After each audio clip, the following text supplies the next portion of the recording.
ये आकाशवाणी है। प्रस्तुत है कार्यक्रम सुर्खियों में। इसके अंतर्गत आज सुनिए कोरोना वायरस संक्रमण पर राम मनोहर लोहिया अस्पताल नई दिल्ली के डॉक्टर A.K. वार्ष्णेय से आकाशवाणी संवाददाता आनंद श्रीवास्तव की बातचीत। नमस्कार। 100 यानी 100 ये आंकड़ा किसी जादुई अंक से कम नहीं है। खेल के मैदान पर हो या हम सब के जीवन में, हर कोई इस तक पहुंचना चाहता है। कोरोना संक्रमण के बाद जब पूरी दुनिया कोरोना वैक्सीन की तलाश कर रही थी, तो भारत भी उसमें एक था। 16 जनवरी 2021 से भारत में कोविड टीकाकरण की शुरुआत हुई और अब ये देश 100 करोड़ कोविड डोज के बेहद करीब पहुंचने वाला है। डॉक्टर साहब, भारत बहुत जल्द 100 करोड़ कोविड डोज का आंकड़ा पार कर लेगा। ये एक बड़ी उपलब्धि है और ये सबके सहयोग से ही हम यहाँ तक पहुंच पाए हैं। अब अगला लक्ष्य जो सरकार का है वो है 100% टीकाकरण। कैसे देखते हैं इस उपलब्धि को? देखिए, जैसा आपने कहा, ये वाकई बहुत ही उत्साहवर्धक है और इतने कम समय में हम लोग सभी लोगों के सहयोग से 100 करोड़ के आंकड़े तक पहुंच रहे हैं, जो कि बहुत ही खुशी का विषय है। और इसका सबसे बड़ा परिणाम ये है कि हम जो खुद देख रहे हैं कि जो कोविड के केसेज हैं वो काफी कम होने शुरू हो गए हैं और जिस तरीके से टीकाकरण ये आगे चल रहा है और सभी लोगों को मिल रहा है और अगले कुछ समय में हो सकता है जो हमारे बच्चे हैं 18 साल से नीचे वाले और 2 साल से ऊपर, उनके लिए भी टीकाकरण उपलब्ध हो जाएगा, तो फिर शायद हम इस महामारी पर विजय पा पाएंगे, जो कि बहुत ही उत्साहवर्धक है। और जिस तरीके से दशहरे का समय है, भगवान राम ने विजय पाई थी, तो हम लोग भी इसी महामारी पर पूरा देश मिलकर विजय पा ले तो कितनी खुशी की बात हो। जी हाँ, बहुत अच्छी बात आपने कही। कोरोना संक्रमण पर विजय प्राप्त करने के लिए बहुत जरूरी है हर लोग टीका लगवाएं। यहाँ डॉक्टर साहब, बहुत सारे लोगों के जहन में एक और सवाल है कि जब 100 करोड़ कोविड डोज का आंकड़ा हम छूने वाले हैं, तो क्या तीसरी लहर की आशंका खत्म हो गई है? इसमें 2 चीजें हैं। आशंका एकदम खत्म होना कहना बड़ा मुश्किल हो जाता है, क्योंकि कई बार क्या होता है, जो वायरस है ये अनप्रिडिक्टेबल होते हैं। एक वायरस के लिए नेचुरल होता है, क्योंकि वो भी सर्वाइव करना चाहता है, तो जो उसके सरफेस पे एंटीजेंस होते हैं उनका वो कैरेक्टर चेंज करता रहता है और कई बार ये कैरेक्टर चेंज होते होते ऐसा कैरेक्टर आ जाता है जो कि लीथल हो सकता है। उसके अलावा जो एंटीबॉडी हमारे शरीर में बनी है, चाहे वो वैक्सीनेशन से बनी है या जो प्रीवियस डेल्टा वायरस के इन्फेक्शन से बनी है, वो उसको डॉज कर सकता है। तो ये एक पॉसिबिलिटी वो जरूर रहती है, लेकिन जहां तक है कि अगर यही वायरस है, अगर वो कैरेक्टर चेंज नहीं करता तो इसका प्रसार काफी हद तक रुक जाएगा, क्योंकि काफी लोगों में, जैसे हम लोगों ने देखा है कि एक तो टीकाकरण हो गया, इसके अलावा जो सीरो सर्वे हुए हैं उनमें भी ये पाया गया है कि 70% के करीब आबादी में जो है वो एंटीबॉडी पाई गई है। और ये एक स्टैटिस्टिकल होता है कि जब 70%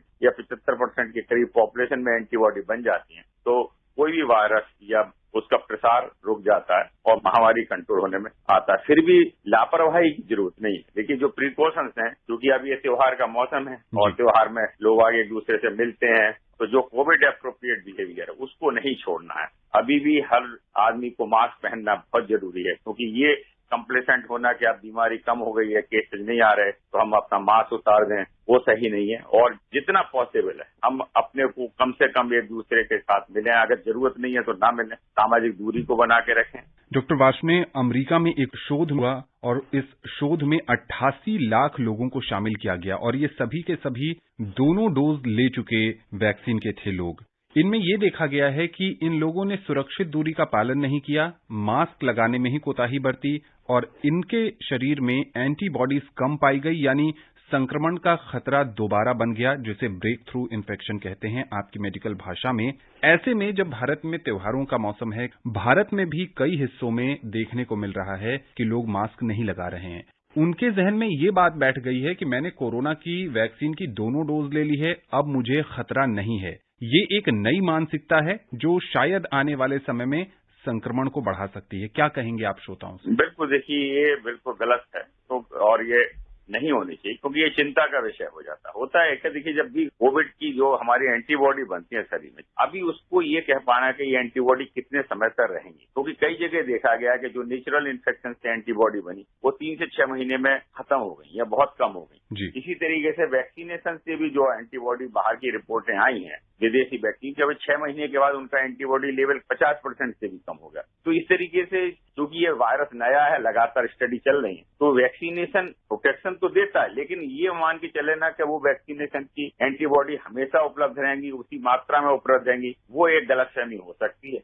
इसलिए अभी भी मैं कहता हूं कि सबसे बड़ा वैक्सीनेशन या सबसे बड़ा हथियार बीमारी से बचने के लिए अभी भी एक अच्छे प्रकार का मास्क है। जब भी हम घर के बाहर निकलते हैं तो हम अच्छा मास्क पहने और मास्क से अपना नाक और मुंह को अच्छी तरीके से ढक के रखें। जब भी हम किसी के आसपास जाते हैं कोशिश करें कि हम एक दूसरे से दूरी बना के रखें और अपने हाथों की सफाई करें। तो ये बहुत आवश्यक है, चाहे आपका वैक्सीनेशन हुआ हो ना हुआ हो, आपको पहले कोविड हुआ हो ना हुआ हो, ये सब चीजें अलग हैं, परंतु लापरवाही नहीं करनी है जब तक कि ये बीमारी हमारे बीच से नहीं चली जाती।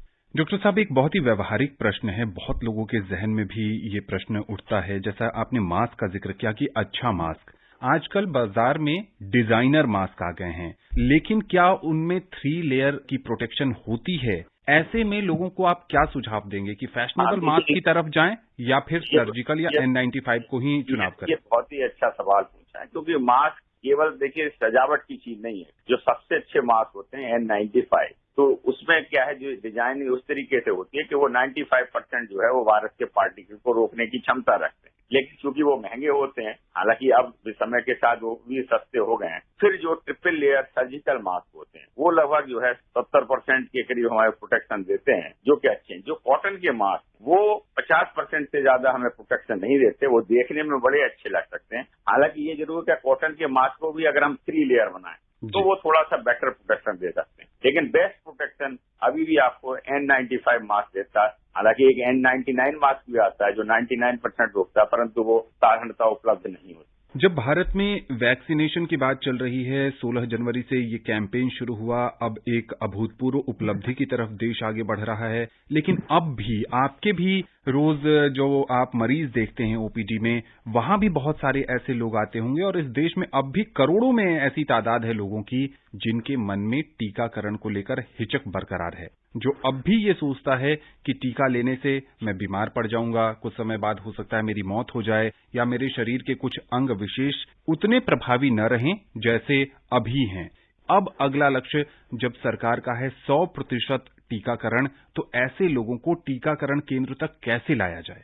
देखिए, जैसे जैसे हमारा टीकाकरण बना, जो शुरू में लोगों के मन में काफी ज्यादा शंकाएं थी, भ्रांतियां थी, वो कम होती चली गई, क्योंकि जब लगातार वो सुन रहे हैं, जितने भी हमारे माध्यम है, चाहे वो टेलीविजन हो, आपका रेडियो लगातार देता है, तो स्वास्थ्य विशेषज्ञ बताते हैं कि ये सभी वैक्सीन जो है काफी हद तक सुरक्षित हैं और प्रभावी, तो इससे कॉन्फिडेंस बढ़ा। और जैसे जैसे नंबर बढ़ते चले जाते हैं, अब 100 करोड़ लोग, 100 करोड़ एक बहुत बड़ी पॉपुलेशन होती है, कई देश मिला के भी इतनी बड़ी पॉपुलेशन नहीं होती, तो ये भी एक कॉन्फिडेंस हमारा बढ़ रहा है। और जब वो देखते हैं कि इतने लोगों को जब टीका लगा और उनको कोई मामूली से सिम्टम हुए कि किसी हल्का 1 आध दिन के लिए हल्का सा बुखार हो गया या जहाँ इंजेक्शन लगा वहां लोकल साइड पे थोड़ा पेन हो गया, लेकिन कोई भी सीरियस सिम्टम नहीं हुए, कोई भी सीरियस बीमार नहीं हुए, तो ये कॉन्फिडेंस लगातार बढ़ता चला जा रहा है। लेकिन फिर भी हाँ कुछ लोग हैं जिनके मन में शायद कुछ भ्रांतियां हों, उनको दूर करने की जरूरत है, उन तक पहुंचने की जरूरत है। और जो समाज का हर व्यक्ति है, जैसे उसके देखिए सबसे बड़ा होता है कि जब आपने टीका लगाया तो जो आपके मित्र होते हैं, पड़ोसी होते हैं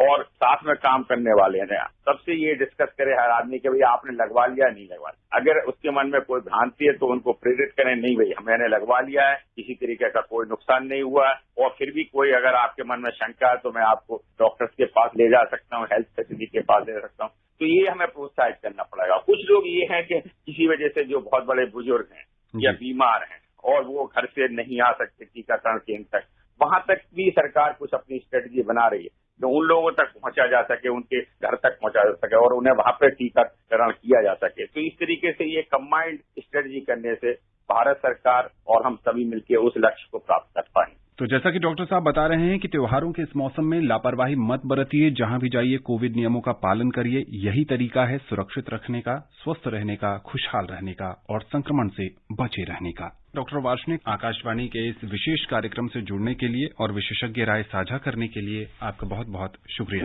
धन्यवाद। अभी आप सुन रहे थे कोरोना वायरस संक्रमण पर राम मनोहर लोहिया अस्पताल नई दिल्ली के डॉक्टर A.K. वार्ष्णेय से आकाशवाणी संवाददाता आनंद श्रीवास्तव की बातचीत। ये कार्यक्रम आकाशवाणी के समाचार सेवा प्रभाग द्वारा प्रस्तुत किया गया। इसे आप हमारे mobile app news on AIR और YouTube channel news on AIR official पर भी सुन सकते हैं।